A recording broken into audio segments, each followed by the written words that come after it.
Enregistré à la mairie de Forcalquier, en audio et en vidéo, Paroles de politique, une émission de RCN 89.3.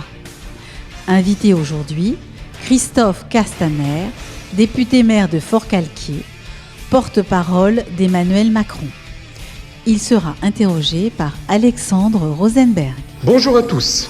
Décidément, cette élection présidentielle ne ressemblera pas à toutes les précédentes que j'ai pu vivre.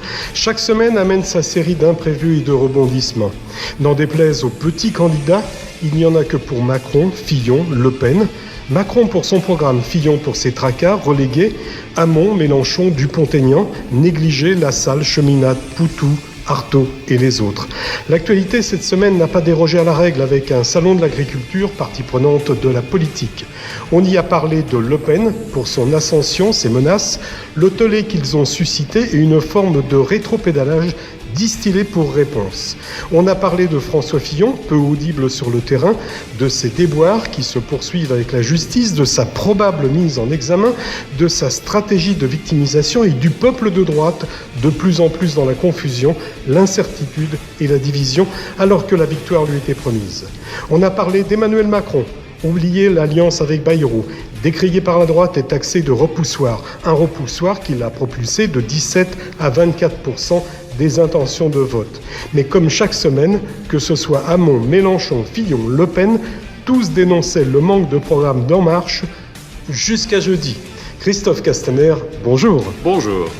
Critiqué pour faire campagne sans programme et ménager tantôt à gauche, tantôt à droite, Emmanuel Macron a livré jeudi, comme il s'y était engagé, ses propositions en matière d'emploi, de moralisation de la vie politique, de laïcité ou encore d'éducation.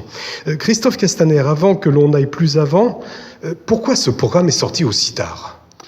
D'abord, il n'est pas sorti aussi tard, parce que si l'on regarde les élections présidentielles précédentes, tous les grands candidats, Nicolas Sarkozy, Ségolène Royal, Jacques Chirac, François Mitterrand, présentaient leur programme à ce moment-là de la campagne. Mais c'est vrai que notre référentiel a été brouillé par l'organisation des primaires. Les primaires qui, du coup, font démarrer la campagne électorale beaucoup plus tôt et qui font que le candidat désigné a présenté son programme. Pour l'oublier immédiatement, si je devais prendre qu'un seul exemple, c'est François Fillon qui, par exemple, nous avait prévu pour cette année un déficit budgétaire de 4,7%. Il a suffi qu'il se rende dans le bureau d'Angela Merkel pour une heure plus tard nous annoncer que finalement ce serait plus que 3,3. La différence est 50 milliards. Donc vous voyez qu'au fond, ces questions de calendrier sont accessoires quand on s'assoit sur le programme.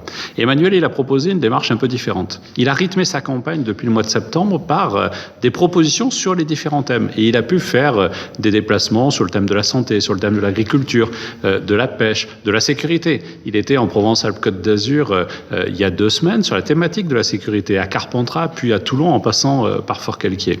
Et il avait donné un rendez-vous. Fin février, début mars, avait-il dit, et le 2 mars, il a présenté le projet. Donc au fond, il est dans un calendrier classique d'une élection présidentielle, mais qui n'est pas brouillé par la primaire, à laquelle il n'a pas participé, et il est au fond dans son propre calendrier. Parce que quand d'autres sont dans toute la difficulté que connaît tel candidat, ou dans tous les affres de discussion avec des partenaires politiques, Europe Écologie Les Verts, le Front de Gauche et Jean-Luc Mélenchon pour Benoît Hamon, Emmanuel, il trace sa route, il avance, il décline son projet politique pour la France. Alors le programme, ou plutôt le projet, c'est ainsi qu'Emmanuel Macron préfère l'appeler, me fait penser, je ne sais pas si vous étiez né à l'époque, mais à la Nouvelle Société, qu'avait voulu proposer un an, juste après mai 68, Jacques Chaban-Delmas, Premier ministre de l'époque. Il présentait ça au président Georges Pompidou, qui était lui assez conservateur. Chaban-Delmas voulait moderniser la France. Il décrivait une société bloquée par la fragilité de l'économie, le fonctionnement souvent défectueux de l'État, l'archaïsme et le conservatisme de nos structures sociales. Il prenait une nouvelle société prospère, jeune, généreuse et libérée, insistant sur l'émancipation de l'ORTF. C'est l'organisme qui régissait la radio et la télévision à l'époque. L'autonomie des entreprises publiques, la décentralisation, la formation professionnelle et la promotion de nouvelles relations sociales. Vous ne trouvez pas qu'il y a quand même une certaine similitude, au moins dans l'intention, entre ces deux projets ? Alors permettez-moi un clin d'œil juste avant de répondre à votre question, et je vais y répondre. Le clin d'œil, c'est que Michel Vauzel, notre ancien président de région, était conseiller de Jacques Chaban-Delmas et qu'il raconte qu'il a contribué aussi à la réflexion sur ce projet de nouvelle société. Oui, il y a des convergences. Il y a des convergences. À l'époque, Chaban-Delmas voulait s'affranchir du système qui l'enfermait et il a tenté de casser un certain nombre de références. Ce que fait aujourd'hui Emmanuel Macron. D'autres ont tenté depuis et se sont toujours plantés. Alors on nous avait dit il y a quelques mois, mais de toute façon, ça finira comme pour Chaban-Delmas, comme pour d'autres, et ça n'aboutira pas. On voit qu'aujourd'hui, au contraire, ce projet qui ne s'enferme dans aucun dogme, ce projet qui ne propose pas des réformes qui viennent d'en haut et qui redescendent et qui, au bout du compte, ne font que des perdants, qui permet une vraie transformation en profondeur de notre société, ce projet, il rencontre un écho. De nombreuses personnes s'y retrouvent, d'un point de vue électoral, on le voit dans les sondages, mais il faut se méfier des sondages, mais aussi différents membres de différents partis, des gens qui viennent de tous les horizons et qui ne veulent pas se laisser enfermer dans les dogmes, dans les présupposés, dans l'archaïsme de fonctionnement de nos partis politiques traditionnels. Je suis encore socialiste, peut-être pour quelques jours, parce que les foudres de Jean-Christophe Cambadélis pourraient me tomber dessus, mais je sais aussi toutes les limites de ce système. Il doit vous écrire normalement. Il devrait m'écrire si je parraine Emmanuel Macron, et comme je vais parrainer Emmanuel Macron, j'attends certainement son courrier. Mais vous savez, c'est bien, au moins il m'écrira, vous savez, pour les régionales, alors que nous étions d'accord sur la stratégie, il n'a même pas jugé utile de me passer un coup de fil pour annoncer en direct à la télé les décisions du bureau national du parti politique auquel j'appartiens. Donc, vous voyez, au moins j'aurai le plaisir d'avoir un courrier de sa part. Les propositions formulées jeudi portent notamment sur la transparence et la moralisation de la vie politique, l'économie, l'emploi, le système des retraites, mais aussi l'éducation, la laïcité, la police ou la lutte contre le terrorisme. À droite, Yves Tréhard du Figaro écrit « Macron n'a pas inventé l'eau tiède ». Les économistes soulignent par contre l'équilibre du projet, mais les experts appellent à clarifier les pistes d'économie. Quelle est la logique et la philosophie du programme ? En quelques mots. C'est un problème de liberté qui veut réconcilier la liberté et la protection. Parce que souvent, on a opposé l'un à l'autre. C'est un programme qui veut des droits réels pour chacun et qui ne se contente pas de grandes déclarations politiques. Je vais prendre un exemple. Il existe en France une loi qui dit que chacun a le droit au logement. La réalité, c'est quoi ? Sur la Côte d'Azur, on le sait bien, à Paris aussi, et même dans la ruralité, comme ici à Forcalquier, on voit toute la difficulté de se loger. Et souvent, on se contente de faire des lois et on se fiche totalement de savoir si elles marchent ou pas. Ce qu'Emmanuel Macron veut porter, c'est des dispositifs qui ont vocation à fonctionner. Vous savez, moi j'ai commencé à travailler avec lui sur la loi qui porte son nom, croissance-activité, parce que... Oui, vous étiez rapporteur de la loi. J'étais co-rapporteur de ce texte avec lui, et j'ai commencé à apprécier l'homme parce que quand on proposait une mesure, d'abord il nous écoutait, ce qui est rare de la part du ministre, parce que généralement, quand ils arrivent avec leur texte, il n'est pas question de le changer. Mais dès qu'on lui faisait une proposition, il avait toujours une seule réponse, c'était « est-ce que ça vole ton truc ou pas ?» En gros, est-ce que ça marche ? Et c'est ça la philosophie d'Emmanuel Macron, c'est de refuser de s'enfermer dans un prêt-à-penser idéologique qui appartient à tel ou tel parti. D'ailleurs, j'apprécie votre question parce que je crois que depuis quelques jours où je fais le service après-vente, où j'ai fait tous les grands médias nationaux que l'on connaît bien, tous m'ont souvent posé la question en disant « alors c'est de droite ou de gauche ?» Et votre question, elle n'est pas résumée ainsi. Parce qu'effectivement, le programme d'Emmanuel Macron, il n'est ni de droite ni de gauche. Il y a des mesures qui visent à dépasser justement ce référentiel-là. Je vais prendre un exemple. Les fonctionnaires. Alors traditionnellement, si on défend les fonctionnaires, on est de gauche, et si on dit haro sur les fonctionnaires, on est de droite. Ce qui est quand même un référentiel totalement couillon. Et là, Emmanuel, il pose le sujet de la réforme des retraites, la question de la suppression des régimes spéciaux. En prenant le temps, il arrête une méthode, mais en disant il faut que 1 euro cotisé par un agriculteur qui bosse dans les Hautes-Alpes ou par un fonctionnaire qui travaille à la préfecture de Toulon, il faut qu'1 euro cotisé génère les mêmes droits, quelle que soit sa situation. Et je pense que ça n'est ni de droite ni de gauche, parce que c'est le principe d'égalité. Et l'égalité, j'espère qu'elle appartient à la droite et à la gauche. C'est ce qui est inscrit sur le fronton de votre mairie. Notamment dans ma mairie, et c'est souvent quelque chose qu'on a un peu oublié. Et donc, où là, on s'est contenté de poser le mot sur le fronton de nos mairies comme l'égalité, sans se préoccuper de l'égalité réelle. J'ai pris l'exemple du logement, mais on peut en prendre d'autres, notamment celui de l'école, qui aujourd'hui ne génère pas en réalité de l'égalité. C'est de l'égalitarisme. Tout le monde a le même traitement, le même accompagnement. Alors qu'en réalité, il y a des gens qui sont plus fragiles que d'autres et qu'il faut justement développer des moyens particuliers pour cela. La vraie égalité, c'est de donner une chance à chacun, donc d'adapter l'intervention publique aux femmes, aux hommes, au territoire, et donc de changer un peu notre regard. Vous voulez un autre exemple ? Les emplois francs. Les emplois francs consisteront demain à pouvoir embaucher n'importe quel jeune qui vient d'un quartier prioritaire, de l'Ariane à Nice par exemple, et de proposer à l'employeur une suppression totale de ses charges pendant 3 ans. Jusqu'à présent, on avait des zones franches. Dans les zones franches, l'employeur avait ses avantages sociaux et fiscaux là. Mais il déplaçait son siège, il passait d'un quartier à un autre quartier, il allait en zone franche. Il déplaçait son personnel et souvent les jeunes de ces quartiers voyaient les emplois créés devant leur nez, mais ces emplois ne leur étaient pas promis et n'étaient pas accessibles pour eux. Là, on inverse la logique. On fait des emplois francs pour ces jeunes, pour les ramener dans la société du travail. On dit que le projet se situerait entre celui de Fillon et celui qu'aurait pu proposer François Hollande s'il s'était présenté. Sans entrer dans les détails, parce qu'on va y venir dans les détails, vous avez même commencé déjà un petit peu à en parler, comment vous pourriez qualifier ce programme? Est-ce qu'il est libéral? Est-ce qu'il est social? Social-libéral? Plus social que libéral? Plus libéral que social? Je ne sais pas, vous savez, il suffit d'écouter chacun. À droite, on nous explique que ce projet est un affreux programme de gauchistes dangereux. Et puis, à gauche, on nous explique qu'Emmanuel Macron est un affreux libéral qui est soumis aux diktats de Bruxelles. Et de toute façon, je crois que les mots et les termes auraient été les mêmes entre ceux qu'on a entendus après la présentation que ceux qu'on aurait pu entendre avant la présentation du projet politique. Moi, ce qui compte, c'est de sortir de tout cela. C'est de me demander si une mesure qui est proposée, elle est juste et efficace. Quand, par exemple, Emmanuel Macron propose la suppression de la taxe d'habitation pour 80% des Français, je me dis que c'est pas couillon. Parce que comme je suis maire, je sais que la taxe d'habitation... Est-ce que c'est faisable ? Ah oui, on sait le coût, 10 milliards. On sait le coût et on sait la nécessité de garantir aux collectivités locales à la fois leur indépendance fiscale et la possibilité demain de remettre en place cet impôt qui ne sera pas compensé par l'État, mais aussi le fait qu'il faut rembourser à l'euro près pour les collectivités locales qui sont un maillon essentiel de nos services publics. Donc le coût, on le connaît, 10 milliards, on l'a chiffré et on l'a financé dans un programme d'économie budgétaire sur d'autres sujets. Mais ce que je veux vous dire sur ça, c'est qu'on voit bien qu'on est sur un impôt qui est totalement injuste parce que la valorisation du capital, du patrimoine n'est pas forcément la même selon là où on habite, parce que si la veuve veut garder la maison familiale et pas forcément la revendre au moment du décès de son conjoint, je suis dans ce sens-là sur le décès parce que c'est le phénomène assez naturel qu'on connaît, non pas que je souhaite que les hommes meurent avant les femmes, mais c'est la réalité que nous connaissons. Du coup, on a aujourd'hui de vraies difficultés. Et on a un système injuste parce que si vous gagnez 10 fois le SMIC ou 3 fois le SMIC, vous payez la même taxe d'habitation. Donc une mesure forte, c'est celle justement de la suppression de la taxe d'habitation pour les 80% des Français qui aujourd'hui, notamment les couches moyennes, les couches supérieures, sont ceux qui ont le plus contribué au redressement de nos comptes publics ces dernières années. Les 80%, c'est simple. Et vous les calculez comment ces 80%? C'est 20% aussi de l'autre côté. Ah non, mais on les connaît. Ça, c'est assez facile. En fait, nous sommes tous classés en fonction de notre revenu fiscal de référence. C'est un terme un peu bizarre, mais il se trouve que les 10% les plus riches sont dans les 10% du revenu fiscal de référence maximum, d'entre 90 et 100%, et ainsi de suite jusqu'aux 10% les plus pauvres qui sont dans le premier décile des 10%. Et donc là, il s'agit de dire que 80%, c'est-à-dire les 8 premiers déciles, seront exonérés. Pour vous donner un exemple, un couple avec 2 enfants qui gagne moins de 5 000 € par mois sera exonéré demain de taxes d'habitation.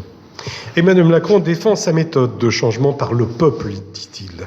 Il a fait le constat d'une France qui n'aime pas qu'on dicte les choses d'en haut. Il parle de transformation radicale et non de réforme.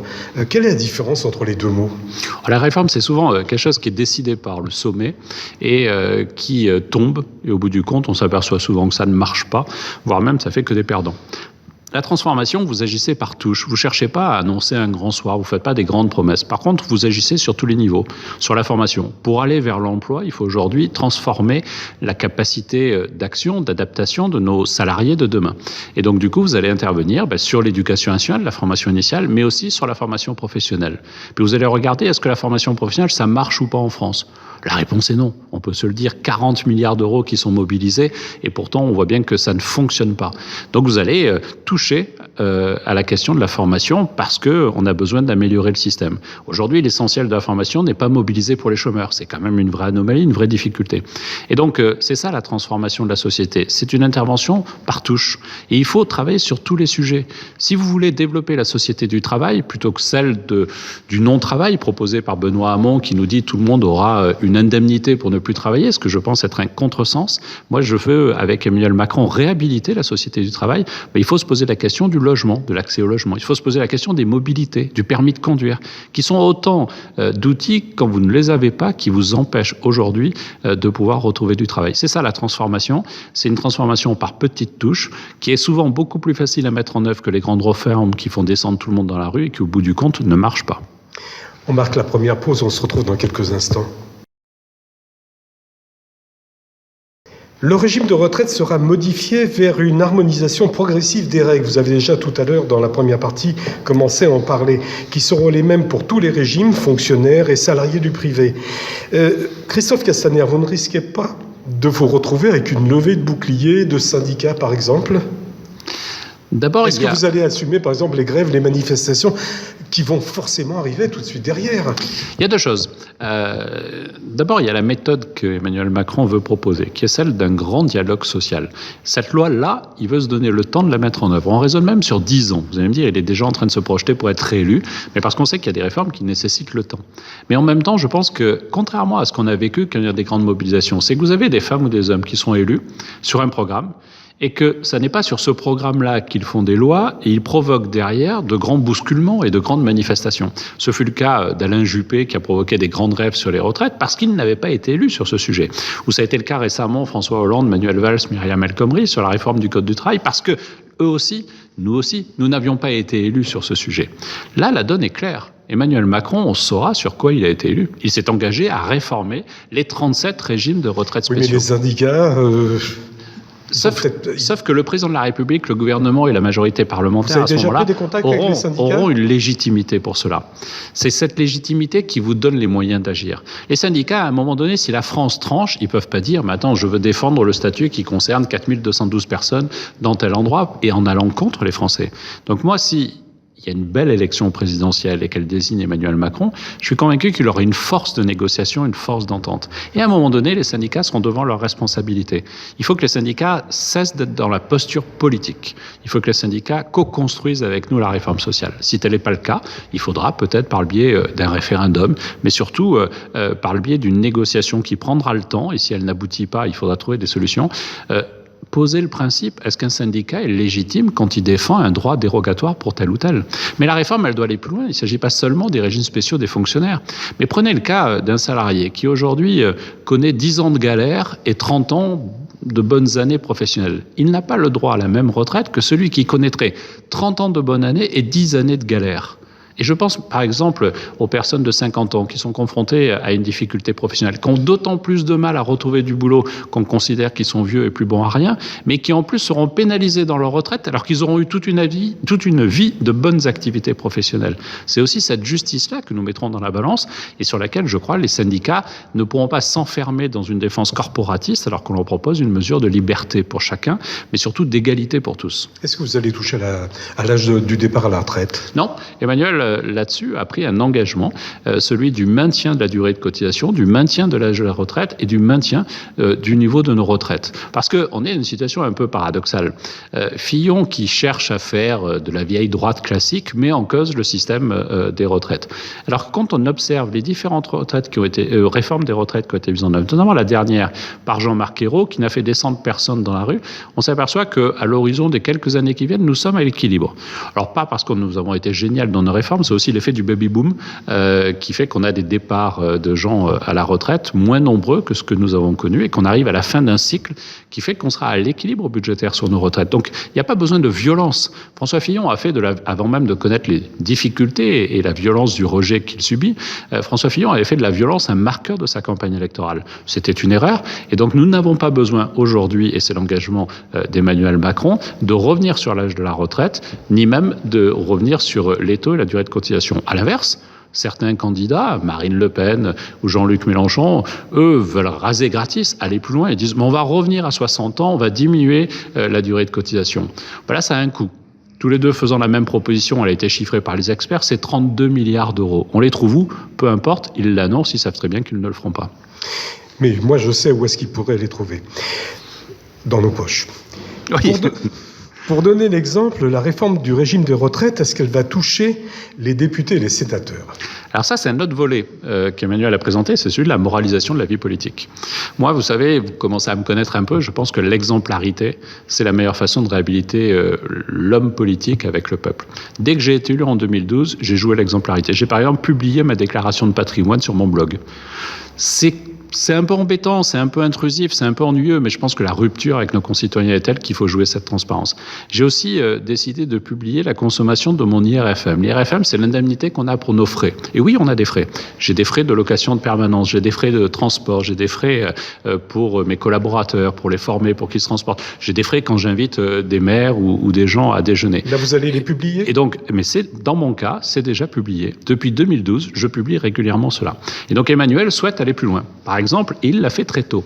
Dès le dépôt des statuts de En Marche, il y avait une sorte de code de déontologie qui ont été adoptés en avril de l'année dernière, qui posait le principe que nous n'avions pas le droit d'embaucher des collaborateurs qui soient liés à notre famille. Vous voyez, il avait peut-être un peu senti le vent venir. Dès le mois de septembre, il avait choisi, à la suite de la Grande Marche, vous savez, où on a été toqué à 100 000 portes pour rencontrer les gens et faire le diagnostic profond de la France, il a fait 3 réunions. Il avait voulu que la première réunion de rendu tourne autour des institutions. Nous, on avait trouvé ça bizarre, ses proches. On lui a dit, mais tu sais, les institutions, c'est pas forcément ce qui intéresse les gens. Les retraites, le travail, c'est un sujet majeur. Il nous avait répondu, tu sais, il faut réhabiliter la parole publique avant de pouvoir avoir une expression forte. Et donc, ce sont les institutions qui sont nécessaires. Et dès ce moment-là, il avait dit, il n'y aura aucun candidat En Marche, demain, à quelque élection qu'il soit, qui a un casier judiciaire non vierge. Il n'y aura aucun candidat qui aura été condamné pour des détournements, pour des faits liés à sa vie publique. C'est le cas d'Alain Juppé, par exemple, parce que ça n'est pas moral, tout simplement, même si c'est juridiquement possible. Et donc, il avait posé ce principe-là. Et donc, oui, il a fait des propositions aussi sur ce sujet, liées à la transparence, liées au fait que le régime de retraite des parlementaires doit être le même que celui des Français. Est-ce que vous allez, parce que là on passe sur un autre sujet maintenant, on va parler toujours dans le projet, mais travail et emploi, est-ce que vous allez réformer, par exemple, je reviens dessus, est-ce que vous allez revoir le Pôle emploi, par exemple, dans sa manière de fonctionner ? Alors sans descendre, parce que le projet d'un candidat président de la République ne va pas détailler les modalités de fonctionnement de Pôle emploi. Mais effectivement, il faut changer un certain nombre de choses. Et donc la première des choses qu'il a proposé de changer, Emmanuel Macron, c'est le budget de Pôle emploi et l'indemnisation. Aujourd'hui, il y a un déficit de 30 milliards d'euros. Et c'est un système paritaire. C'est-à-dire c'est géré par les partenaires sociaux. Emmanuel propose la nationalisation de Pôle emploi. Et donc du coup, c'est un engagement de l'État d'assumer justement le pilotage de Pôle emploi et le financement de Pôle emploi. C'est-à-dire trouver du travail pour les personnes.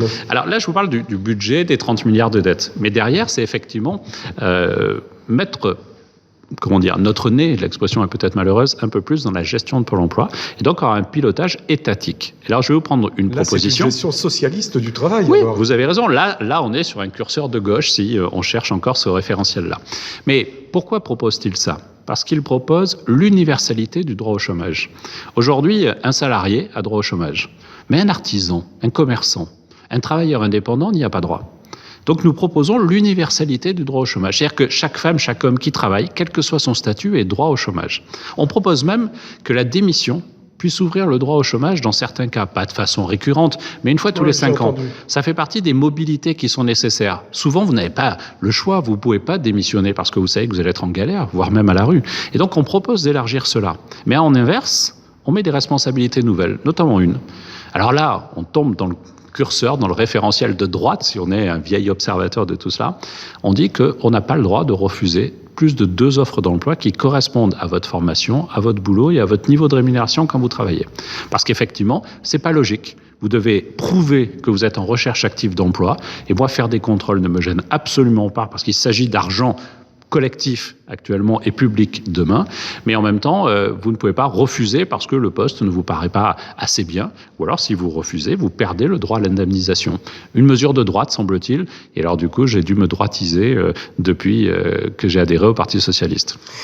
Toujours dans le projet, dans le volet économique, le plan d'investissement de 50 milliards d'euros prévu, est-ce qu'il suffira pour relancer la machine économique française ? Non. si on était seulement dans le raisonnement, c'est l'investissement public qui fait la relance. Mais vous savez, moi, j'ai appris à être keynésien quand j'étais étudiant, et je crois même qu'au début de mon engagement socialiste, j'étais keynésien. C'était ma logique. Beaucoup de socialistes sont keynésiens. Ils le sont toujours. Mais vous savez quel a été le président de la République le plus keynésien de l'histoire de la Ve République? C'est Nicolas Sarkozy. Parce que Nicolas Sarkozy, il a quand même réussi à endetter la France de 600 milliards d'euros supplémentaires, c'est-à-dire 600 milliards de dépenses publiques supplémentaires pendant son seul quinquennat, ce qui est quand même un montant extraordinaire. C'est plus que tous les autres présidents de la République de toute la Ve République. Et il y avait même un ministre de la Relance, on a oublié, mais c'était Patrick Devedjian. Donc en fait, ils étaient extrêmement keynésiens après la grande crise de 2008-2009. Et on a vu le résultat. Le résultat était mauvais. Et donc, nous proposons un plan d'investissement qui porte sur les grandes priorités de la nation. La question du numérique, la question de la formation, la question de la modernisation de notre agriculture. 5 milliards, par exemple, seront dédiés à cette modernisation. Idem sur la santé. 5 milliards d'euros qui seront mobilisés, là encore, sur la modernisation de nos hôpitaux, mais aussi sur la recherche et le développement, sur des maladies qui, aujourd'hui, sont orphelines en France et sur lesquelles on va aux États-Unis pour soigner des enfants malades d'un cancer, par exemple. Régulièrement, la presse fait état de ces parents qui organisent une grande collecte parce qu'il leur faut, un cas récent qu'on a vu, 750 000 euros pour aller sauver la vie de leur gamin. Et donc, il faut qu'ils fassent une sorte de téléthon pour le gamin, pour aller se faire soigner. Tout ça parce qu'en France, on n'a plus de recherche sur ces volets-là, alors que les États-Unis, notamment liés au premier vice-président de Barack Obama, étaient très sensibles et ont fait des efforts sur ces sujets-là. Donc, 5 milliards qui seront investis sur ça.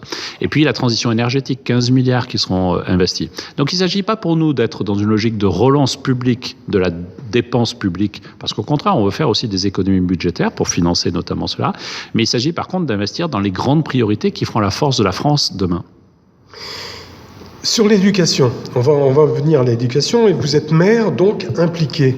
J'ai lu que la priorité d'Emmanuel Macron, c'est l'école primaire. Chaque ministre de l'Éducation nationale, désirant laisser sa trace à travers une loi, a toujours voulu mettre en place sa propre réforme. En règle générale, sans consulter les premiers acteurs, c'est-à-dire les professeurs des écoles. Christophe Castaner, quels sont les outils qui seront mis en place pour redonner à nos enfants le goût de lire, d'écrire, de compter et surtout d'aimer l'histoire de France ? Vous avez dans votre question apporté la réponse. D'abord, juste pour l'anecdote, j'ai entendu Emmanuel nous dire assez souvent, non pas parce que nous sommes des aspirants ministres dans son entourage, même si beaucoup peuvent y penser, mais nous dire souvent, je ne veux pas imaginer que demain nous travaillons pour que les ministres laissent leur nom à une loi. Parce qu'effectivement, c'est un peu un travers politique qui n'a strictement aucun intérêt. Au bout du compte, on fait une grande loi et puis les traces, on s'en fiche. Et donc déjà, c'est en dehors de son raisonnement. Il veut donner, je reviens sur l'éducation, il veut donner la priorité au premier cycle, c'est-à-dire au CP et au CE1. Et donc, pour éviter les décrocheurs au collège. En gros, on voit bien aujourd'hui qu'il y a une sorte de déterminisme social qui fait que certains enfants n'auront pas de difficultés dans leur scolarité et on peut les identifier dès le CP. Et d'autres connaissent de plus grandes difficultés, ont besoin d'un accompagnement renforcé. Or, l'éducation nationale ne peut pas le leur donner, parce qu'on n'est pas dans une approche différenciée, justement. Donc, la première mesure qu'Emmanuel Macron a proposée, c'est celle de diminuer par 2 les effectifs dans toutes les classes de zones prioritaires de CP et de CE1. Qu'il n'y ait pas plus de 12 élèves dans ces classes-là, pour que justement, parce que nous sommes sur des publics les plus fragiles, par leur situation sociale, pas par leur qualité individuelle, on veut les accompagner plus fort, mieux.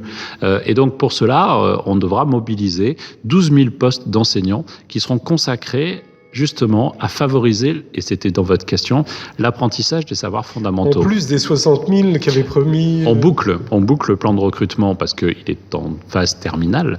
Non, l'expression est malheureuse, phase terminale. On pourrait penser que c'est un propos médical. Il est en fin de bouclage, voilà, ce sera moins malheureux. On boucle effectivement ce plan de recrutement et on relance des recrutements pour renforcer ces moyens-là dans les quartiers prioritaires. On joue aussi sur l'autonomie des établissements. Ça, c'est quelque chose qui n'est pas l'habitude de l'éducation nationale. Ça a commencé déjà avec Sarkozy.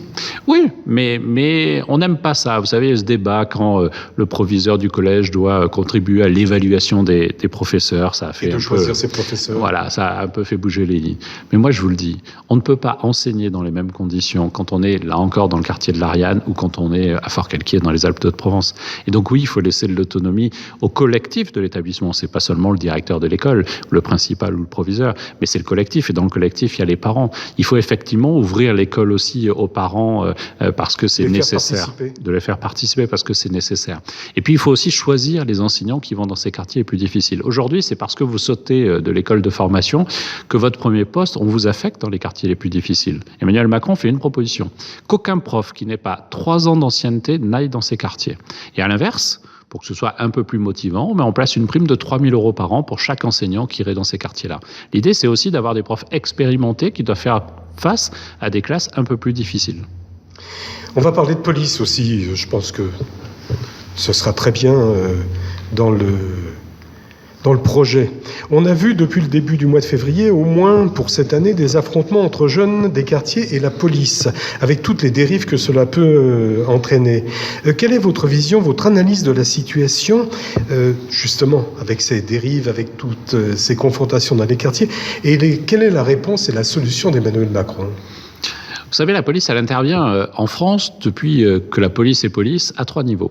Vous avez la police d'ordre, celle des CRS ou des brigades mobiles qu'on va mobiliser à tel ou tel moment. Vous avez la police judiciaire qui intervient sur les enquêtes. Et puis vous avez la police du quotidien, la police de la proximité. Et c'est vrai que depuis pas mal d'années, et en particulier... C'est une solution envisagée de la recréer ? Oui. Alors justement, parce que depuis pas mal d'années, on voit qu'on a négligé totalement 2 volets, notamment sous Nicolas Sarkozy, cette police du quotidien et le renseignement intérieur. Parce que quand on parle de sécurité, il ne faut pas négliger aussi le risque terroriste. Et donc, Emmanuel Macron prend un double engagement. D'abord, de recréer des renseignements intérieurs et un système de centralisation de l'information au niveau national, parce qu'aujourd'hui, nous ne sommes pas capables de le faire. Et donc, évidemment, il faut renforcer ce moyen-là. L'information, sous tous ses sens, et je ne vais pas forcément le développer, c'est quelque chose d'indispensable pour lutter notamment contre le terrorisme. Et Emmanuel Macron propose de recréer, parce qu'elle a existé, une police du quotidien, une police de la sécurité quotidienne. Les fameux RG. Non, ça c'est sur le renseignement, mais plutôt la police de proximité de Jean-Pierre Chevènement qui a disparu. Donc les RG d'un côté, le renseignement intérieur, mais aussi mobiliser 10 000 postes pour la sécurité du quotidien. C'est un sujet qui parle à chacun d'entre nous. Ce sont les incivilités, c'est la difficulté d'un petit trafic. Mais en même temps, on veut lier ça à la justice parce qu'il ne s'agit pas seulement de dire on va faire la police du quotidien. Quand la police fait un constat... Ça viendrait en plus de la police municipale alors ? À la police municipale, ensuite, il faut qu'elle travaille avec cette police du quotidien. Mais il y a de bons exemples. Nous étions à Carpentras avec Emmanuel Macron il y a une dizaine de jours, où on voit comment aujourd'hui la police municipale de Carpentras a été mise en place sur cette thématique-là, et elle travaille en synergie parfaite, y compris avec des échanges d'informations sur la vidéoprotection ou vidéosurveillance, avec police nationale et police municipale. Il y a de vrais beaux efforts qui sont faits sur ces sujets. Mais il faut aussi que la justice suive. Et donc aujourd'hui, on voit toute la difficulté de procédures lourdes organisées par nos forces de police. Je prends un exemple. Vous rencontrez, la police contrôle un jeune qui est en train de fumer un pétard. En moyenne, il est censé déclencher une procédure, ça va lui prendre 6 heures de temps. L'année dernière, on a identifié 180 000 infractions en France. Il y en a 20 000 qui ont fait l'objet d'une sanction pénale. Et pourtant, toute la chaîne s'est mise en branle, avec les 6 heures, l'audition, taper le procès-verbal, etc. On fait une proposition simple, non pas de dépénaliser l'usage du cannabis, de lui garder son caractère d'infraction pénale, mais d'en faire l'objet d'une contravention. Un jeune qui sera pris en train de fumer dans la rue, il fera l'objet d'un PV d'une centaine d'euros. Et donc ça permettra d'éviter... Il y avait déjà une proposition qui était... Il y a plein de propositions, y compris celle de la dépénalisation. Je vais vous dire, je suis porte-parole d'Emmanuel Macron et j'ai porté, moi, à un moment donné, dans ma réflexion, la dépénalisation. Notamment pour éviter cette organisation qu'on connaît des trafics. Vous supprimez un trafic, hop, il y a un nouveau trafic qui se met en place. Emmanuel ne souhaite pas la dépénalisation. Par contre, il veut alléger la procédure pour laisser plus de temps à la police et plus de temps à la justice de faire un autre métier que de s'emboucaner, j'avais peur d'un gros mot, de s'emboucaner la vie dans des procédures extrêmement lourdes qui, au bout du compte, ne donnent pas grand-chose. Tout à l'heure, vous avez parlé de terrorisme. Sur ce sujet, Emmanuel Macron a répondu « C'est dans l'anticipation que se joue cette guerre ».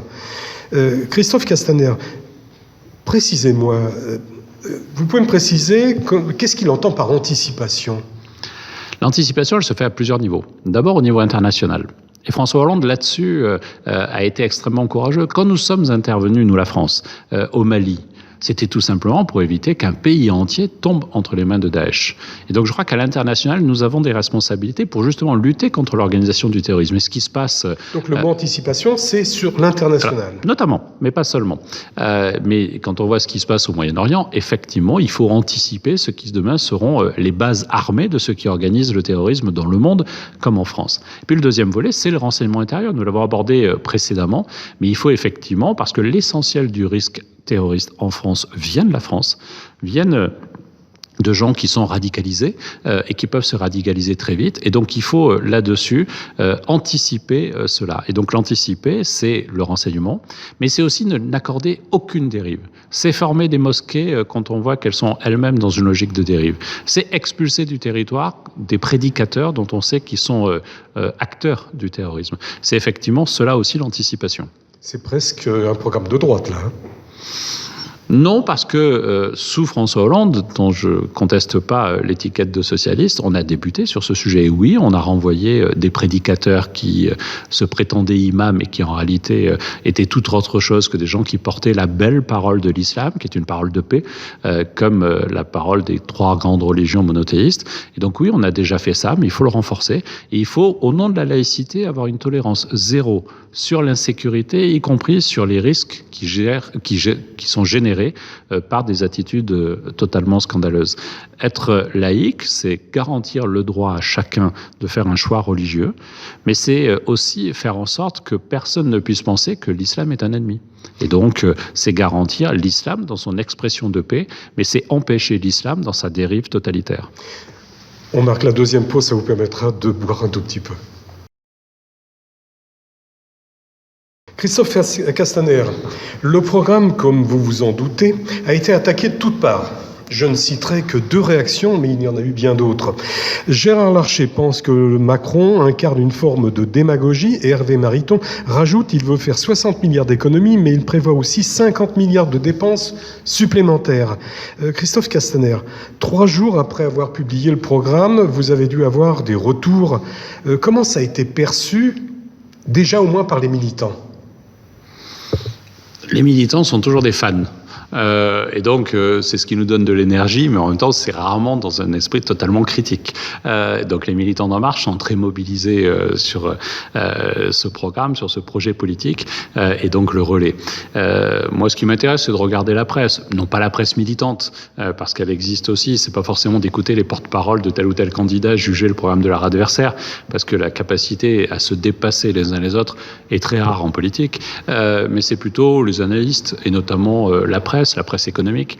Et ce que je vois, c'est un retour plutôt positif. Avec, au fond... Il n'y a pas eu tellement de critiques, finalement. Non, mais c'est vrai, plutôt positif, avec, au fond, des gens qui analysent à travers les propositions aussi cette méthode qui consiste à changer les choses, mais pas à promettre le grand soir, parce qu'on sait très bien que le grand soir, c'est toujours une promesse de papier. Pour en venir à la politique, l'alliance proposée par François Bayrou la semaine dernière, est-ce que ça vous a surpris ? Oui, moi, à titre personnel, ça m'a surpris parce que j'étais convaincu qu'il serait candidat. Emmanuel l'a su le matin parce que François Bayrou l'avait informé et j'étais avec Emmanuel. On a regardé sagement l'intervention de François Bayrou.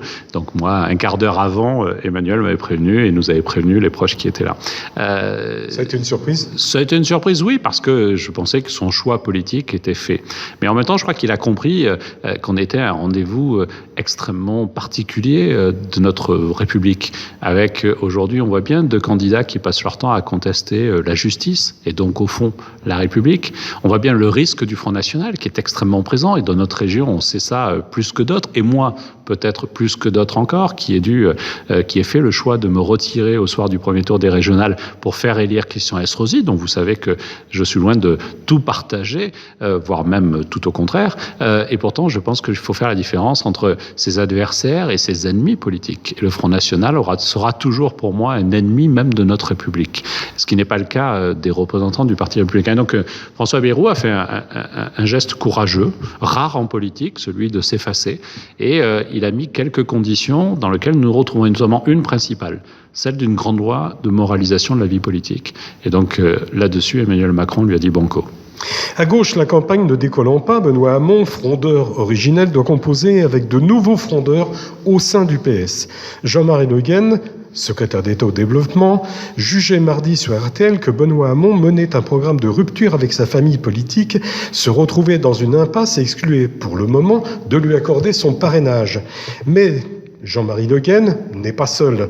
Il y a les valsistes qui se sont rencontrés secrètement ce même jour pour réfléchir à la stratégie de rebond de leur chef et peut-être nouer des relations avec Emmanuel Macron.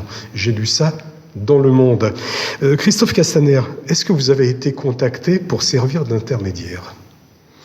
Non, parce que Valls peut discuter avec Emmanuel Macron s'il le souhaite sans forcément passer par moi. Il a son numéro de téléphone ? Je pense qu'ils ont gardé leur numéro de téléphone. En même temps, je sais que les deux hommes se sont un peu brouillés à titre personnel, et pas seulement pour des histoires politiques, mais peut-être sur des histoires d'ambition qui, notamment la montée en puissance d'Emmanuel, a pu froisser Manuel Valls. C'est ainsi. Mais par contre, oui, je rencontre régulièrement mes collègues parlementaires. On voit bien que Benoît propose un projet et il parle à la gauche radicale. Il parle pas à la France. Il parle pas aux Français dans sa campagne. Il a passé l'essentiel, depuis qu'il est désigné de son temps, à négocier un accord avec Europe Écologie Les Verts, à leur promettre des circonscriptions, dont la mienne, dans les Alpes de Haute-Provence. Et à courir derrière Mélenchon. Et à courir derrière Mélenchon. Donc, au fond, Benoît Hamon ne mène pas une campagne présidentielle. Il est dans une logique de congrès. Et je vois bien depuis quelques jours qu'en plus, avec les amis de Martine Aubry, ils sont en train de vouloir purger le Parti socialiste et pousser certains dehors, dont moi, mais pas seulement. Tout simplement parce qu'ils voudraient du coup se retrouver entre eux dans le Parti socialiste. Il y a toujours eu plusieurs lignes dans le Parti socialiste. Il y a celle aujourd'hui d'une gauche radicale incarnée par Benoît, dont on se fiche totalement de savoir si elle est réaliste et si les propositions qui sont faites peuvent demain aboutir. Je prends l'exemple du revenu universel, qui est une formidable mesure, mais qui coûte et je prends les chiffres que Benoît avait cités lui-même, entre 300 et 450 milliards. C'est-à-dire soit la totalité du budget de la France. Années, il avait dit. Oui, mais c'est l'équivalent du budget de la France ou un peu plus que le budget de la France. Et donc, il voulait une montée en puissance progressive. Mais à terme, c'est entre 300 et 450 milliards. Comment aujourd'hui peut-on imaginer d'arrêter tous les financements publics des mairies, des écoles, des armées, de la police, des hôpitaux? Parce que c'est ça le budget de la nation, pour le consacrer à une autre mesure. Mais en plus, je suis en désaccord sur le fond des choses avec lui. En faisant cela, on valide l'idée que nous ne sommes plus la société du travail et qu'il n'y a plus d'avenir parce que les robots vont nous remplacer. Je pense que c'est une erreur et toutes les analyses le montrent. Il y a certes une analyse qui a dit un jour que 46% des emplois en France, mais même dans le monde, seraient impactés, mais pas supprimés. Et en réalité, on évalue la montée en puissance de la mécanisation de notre société devrait avoir un impact d'environ 9 à 10% de l'emploi, ce qui est énorme. Mais on fait quoi? On considère que ce risque étant là, le numérique étant là, la transition énergétique étant là, c'est un risque et on pleure. Ça, c'est le cas du Front National, ils surfent là-dessus. Ou alors, on se dit qu'il y a quand même de formidables opportunités. On s'en empare et on fait en sorte que demain, ce soit des gisements d'emploi.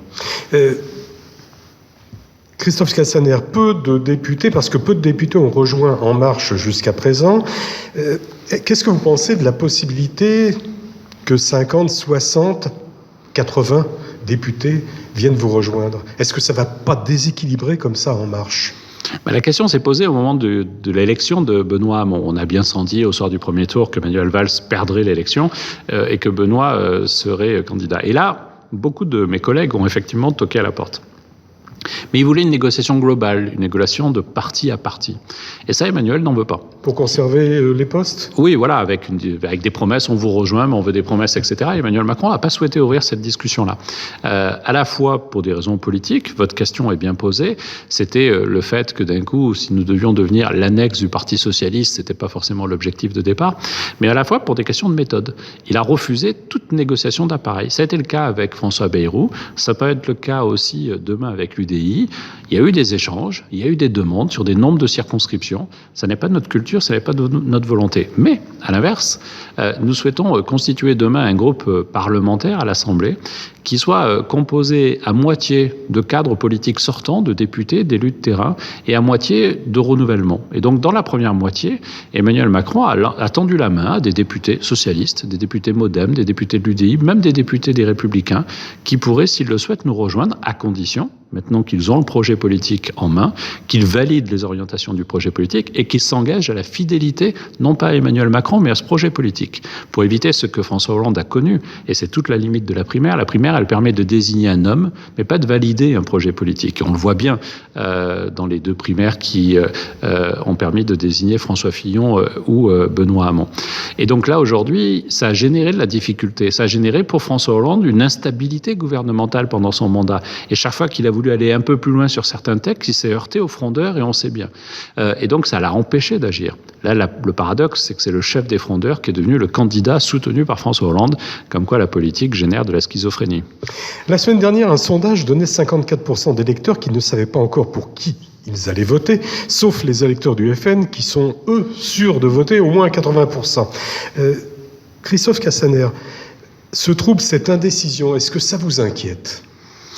Oui, parce que ça veut dire que rien n'est fait dans cette élection et que le risque Front National est à nos portes. Et donc, il ne faut surtout pas le négliger. Je crois qu'on a longtemps eu tort. Emmanuel Valls, je l'ai vu aussi pendant les régionales, quand il est venu en Provence-Alpes-Côte d'Azur, par exemple, de se contenter de diaboliser le Front National en expliquant qu'ils étaient terribles et qu'ils mangeaient des enfants tous les matins au petit-déjeuner. Et au fond, ce discours, il n'est plus entendu. Et donc, Emmanuel Macron, il a fait un choix différent. Celui de parler à ses électeurs, de leur parler sur les sécurités sociales, les sécurités au travail et les sécurités du quotidien. Il a fait le choix aussi d'aller systématiquement sur les terres du Front National, parce qu'il n'y a aucune terre qui serait interdite. Il a présenté sa candidature à la présidence de la République. Le lendemain, nous étions à côté de Marseille et nous avons été dans la circonscription de Ravier. Il était à Carpentras il y a quelques jours et nous avons fait le choix d'aller sur les terres du Front National, d'aller dans la circonscription de Marion Maréchal Le Pen, qui s'est juste contenté d'organiser une manifestation de bras un peu violents qui parlaient certainement en son nom, ou à Toulon qui ont tenté d'empêcher l'accès des militants au meeting. C'est pas ma forme et mon respect de la démocratie. Mais du coup, on veut leur parler. Mais une chose est sûre, c'est qu'il y a aujourd'hui une certitude de vote et surtout une pérennité du vote pour le Front National. On le voit dans notre région, d'une élection à l'autre, ce sont des gens qui ne se retrouvent plus dans la politique et qui adhèrent aux idées du Front National. Donc c'est ce qu'il nous faut combattre. Ensuite, c'est classique. On sait que 30 à 40% des électeurs se décident dans les 15 derniers jours. Il faut créer des dynamiques. Aujourd'hui, la dynamique est en faveur d'Emmanuel Macron. Mais évidemment, nous sommes dimanche. Que fera François Fillon cet après-midi, demain, dans les jours qui viennent? Nous n'en savons rien. Et son remplacement, par qui, dans quelles conditions, comment les Républicains vont se débrouiller, comment ils vont s'asseoir sur le vote de 4 millions de Français et nous dire croyez en nous quand ils ont cette capacité à oublier ce vote de la primaire-là. Tout ça fait un terrain d'incertitude et dans tous les cas, tous les errements de la classe politique et ceux de François Fillon ne sont hélas qu'un des éléments dans une longue liste, contribue à faire monter le Front National. Et c'est paradoxal quand vous savez que 15% des élus du Front National ont été condamnés. Quand vous savez qu'aujourd'hui, Madame Le Pen doit rembourser 360 000 € pour ses attachés parlementaires et elle est poursuivie pour différentes infractions de façon assez régulière, dont une sur détournement de fonds en bande organisée. Quand on sait que son père, pour elle comme pour lui, leur déclaration de patrimoine à la haute autorité a fait l'objet de contrôles. Quand on sait qu'il y avait un compte en Suisse avec des lingots d'or qui, quelques jours avant les contrôles, a été délocalisé. C'est ça la réalité aussi du Front National et de cette famille Le Pen que l'on subit du grand-père à la fille, à la nièce dans notre région. Et pourquoi ça glisse comme sur les plumes d'un canard? Sur les plumes d'un canard. Parce qu'au fond, ils ont réussi à laisser penser que pour eux, ça n'était pas important.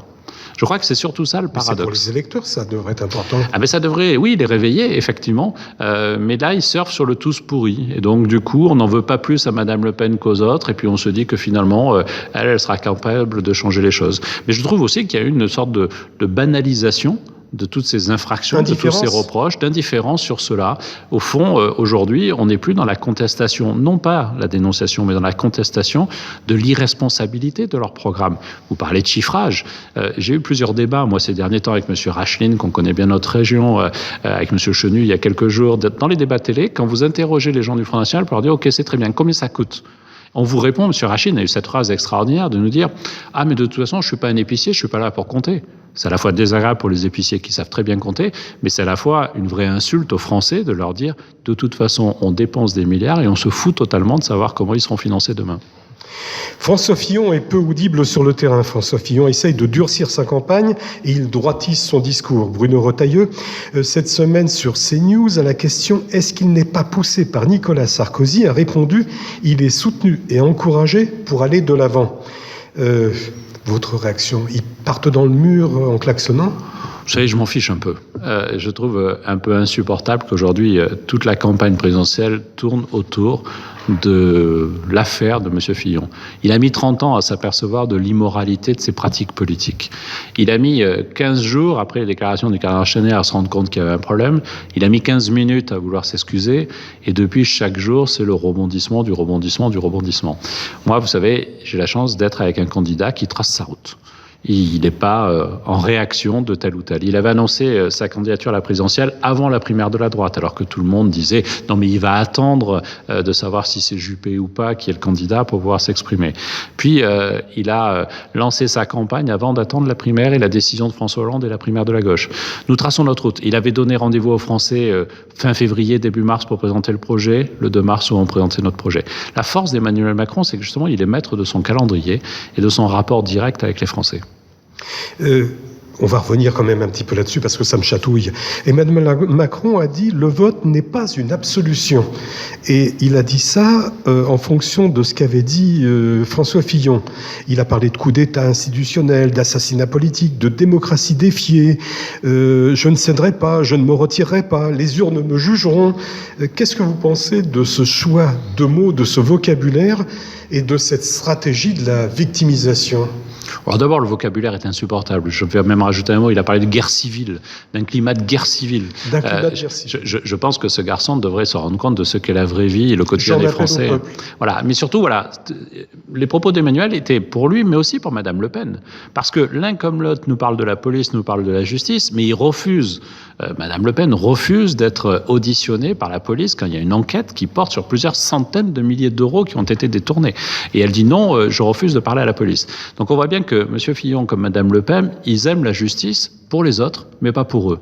Et ils ont inventé, là, récemment, une espèce d'appel à la Cour d'appel de la justice qui serait le vote électoral et qui serait effectivement une sorte d'absolution. Non, la justice, elle ne sert pas à laver les fautes de tel ou tel.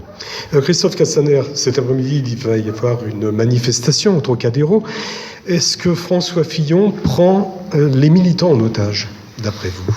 Non, je crois qu'aucun militant qui ira au Trocadéro cet après-midi n'est obligé d'y aller. Il prend un risque politique, celui cet après-midi de n'avoir que quelques milliers de personnes qui se mobilisent, et tout le monde aura en tête le souvenir de Nicolas Sarkozy qui a mobilisé 100 000 personnes avec un grand soleil à l'époque, et le jour s'annonce plus gris au sens propre comme au sens figuré pour François Fillon. Mais non, les militants ne sont pas en otage. On a vu dans son meeting à Nîmes ces jours-ci, les militants se retrouvent dans François Fillon, parce qu'au fond, les militants, ce qu'ils veulent, ils se radicalisent très fortement. Moi, je le vois sur les réseaux sociaux. Ils sont aussi aujourd'hui de la même violence que ceux du Front National ou ceux du Front de gauche, parce qu'il y avait une vraie convergence d'ailleurs sur les méthodes et sur les violences, sur les insultes. Je ne vous invite même pas à aller voir mes réseaux sociaux, mais si je fais un débat face au Front National, vous verrez derrière le déferlement de haine parce que j'ai osé contredire tel ou tel leader du Front National. J'ai vécu ça à Carpentras, dans cette région. Chacun se souvient que c'est sûrement grâce ou à cause de moi que Marion Maréchal Le Pen n'est pas présidente de région. Je peux vous dire que je peux pas raconter les insultes que j'ai entendu crier accolées à mon nom en sortant de la conférence de presse avec Emmanuel Macron. Je me suis rendu compte que j'étais une vraie star au Front National. Mais ce que je veux dire, c'est que au fond, aujourd'hui, il y a une dureté de l'électorat de base de François Fillon, qui ne veut qu'une chose, c'est la victoire de leurs candidats, de leurs idées et surtout de leur parti, et qui se foutent totalement de la qualité humaine ou pas du candidat. Alain Juppé, s'il prenait la place de François Fillon, et ce sera ma dernière question, est-ce que c'est bon pour En Marche ? Je m'en fiche, là encore. La question n'est pas de savoir quel est notre meilleur adversaire. Peut-être est celle de savoir si Alain Juppé est le mieux pour préparer la France de l'avenir, et savoir si Alain Juppé est le mieux pour nous proposer aussi de l'éthique et une vraie réforme de nos institutions pour faire en sorte que, par exemple, on ne puisse pas avoir été condamné pour emploi fictif et être candidat à la présidence de la République, voire même président de la République quelques années plus tard. C'est son cas, et je pense que ça l'empêchera aussi, demain, de porter une vraie révolution nécessaire sur nos pratiques démocratiques. Christophe Castaner, l'émission se terminant, merci de nous avoir reçus en votre mairie et d'avoir pendant 1 heure répondu à mes questions. Il ne me reste plus qu'à vous souhaiter un très bon appétit et un bon dimanche. Merci beaucoup, à bientôt. Enregistré à la mairie de Forcalquier, en audio et en vidéo, Parole de politique, une émission de RCN 89.3. Invité aujourd'hui, Christophe Castaner, député maire de Forcalquier, porte-parole d'Emmanuel Macron. Il répondait aux questions d'Alexandre Rosenberg. L'émission en direct, le podcast en audio sur smartphone et tablette sur le site de RCN, rcnradio.info. Retrouvez tout au long de la semaine des informations sur le Facebook de Parole de politique et suivez-nous sur Twitter. Et en attendant l'émission de la semaine prochaine avec un nouvel invité, bonne semaine à tous.